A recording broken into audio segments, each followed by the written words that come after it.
Welcome back to Talk Local here on Rogers TV. Tonight we dig a little deeper into our vital signs report, the two key indicators we're looking at tonight, getting around and the environment. And as we shift our focus now to the environment, the question I ask you is what you are doing particularly to reduce your own environmental footprint or your own carbon footprint, however you want to look at it. Interested to hear what it is you're doing in your own home or perhaps your own business to cut down on your own footprint, environmentally speaking. Number to reach us on the program, 519-893-6905. Our email address, talklocal@rogers.com. And of course, you can drop emails into that box anytime. If we don't get to them tonight, we can certainly address them on a later part of the program. We move into the focus on the environment now, and to help us with that conversation, we are joined in studio by Julian van-Mossel of REEP and Mike Morrice, who is the Executive Director of Sustainable Waterloo. Gentlemen, it's good to have you both here. Thank you very much. I talked at the beginning of the show, and I acknowledged as such that when I mentioned blue boxes and green bins, these are very much the highlights. They're very tangible. People understand them because we put them onto our curbs on a weekly basis. Somebody comes by, picks them up, it goes away. It's a very easy system. We can really relate to it. But there are other much bigger initiatives underway in our community, and you two are, I think, behind a couple of them. So, Julian, let me begin with REEP, and tell me about the kinds of work that you're doing, and if you can, explain to me how we can make it more tangible to somebody in terms of their understanding of the positive environmental impacts that can be obtained by taking advantage of the residential energy efficiency program. Right. Well, definitely the comparison with the blue box and the green bin that's a good comparison because the challenge with energy is you don't see it, right?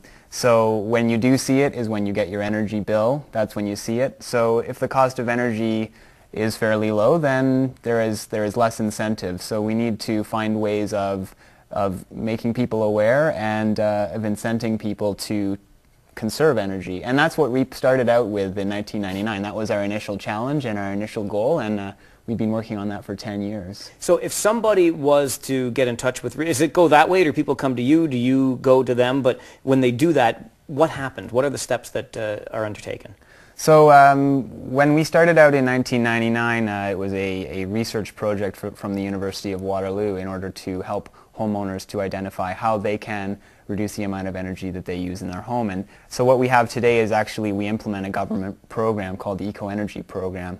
It's basically the same idea as what we started out 10 years ago doing, is that our home energy advisors will come to your home and conduct an energy assessment of the home. So we look at the major sources of energy usage, that is heating your space, so heating your rooms, that's the comfort of your home, and heating your water. Those two areas are accountable for 75% of the energy. That's an average across Canada, 75% of the energy that you use in your home. So that's a significant amount of energy. So we take a look at what that is. Where are you losing the most heat? Is it through your walls? Is it through your attic? Is there air leakage happening in interesting places that you may not have known about, like some strange hole kind of in your basement that goes all the way up the chimney and there's just a constant flow of air? We identify those points. And then you have the opportunity to receive government grants for any changes you make. And some of those government grants virtually pay for or more than pay for the work. So attic insulation is a great example. Right. So. Now, Mike, when we look at the work that Sustainable Waterloo is doing, as I understand it, there are certainly parallels to what we're seeing from REEP, except Sustainable Waterloo's focus is on the business community. Is that fair to say? You're absolutely right. Exactly that. And so we work across our region to help organizations reduce their overall environmental impact.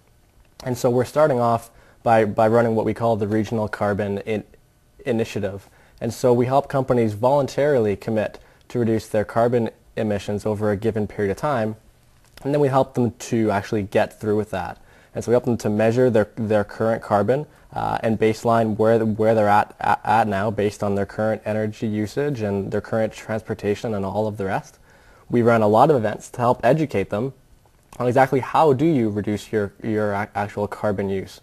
So we run technical workshops where we bring in environmental professionals to speak about how to do an energy audit or a GHG inventory. We have larger community-wide events where we have other organizations speaking to those that have already done this. And so, for example, at a previous event, we had IBM come in and speak about how they help their employee base work from home and how they really encourage that as a means of reducing emissions from commuting to and from work. And then last of all, we then recognize companies for the work done. And that's the really exciting part, so that we can say not only here are the companies across our community that have committed to reducing their carbon emissions over a given period of time, but collectively, here's what our community is doing. Here's the organizations that have committed to reduce their emissions, and together, here's the total tons we've actually committed to and reduced over that period of time.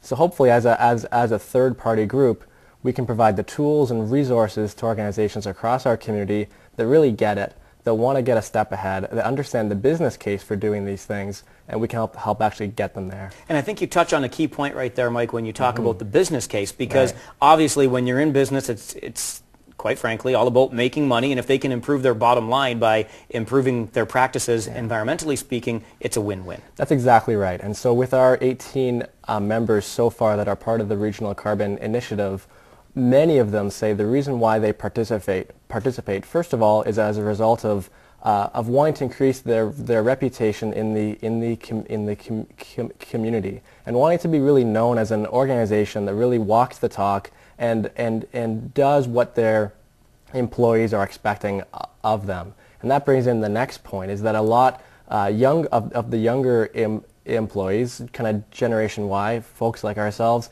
are really saying, well, we actually expect more of our employers. We expect to have an environmental strategy of some kind, and particularly in the high-tech community where talent is such a top issue, organizations are realizing that they need to be able to address that to bring that talent in.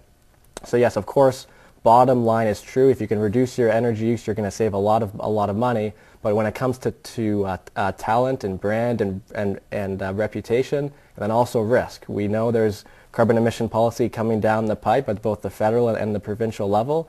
So we have companies across our region that understand that and are saying, you know what, we're going to get ahead of that. We're going to learn how to deal with that now, and we're going to work with a third-party group to do it voluntarily. And it'll save them trouble down the road, obviously. Exactly. Okay, we're up against the timeout. We'll come back and continue talking about our community and its environment right after this on Talk Local. Stay with us.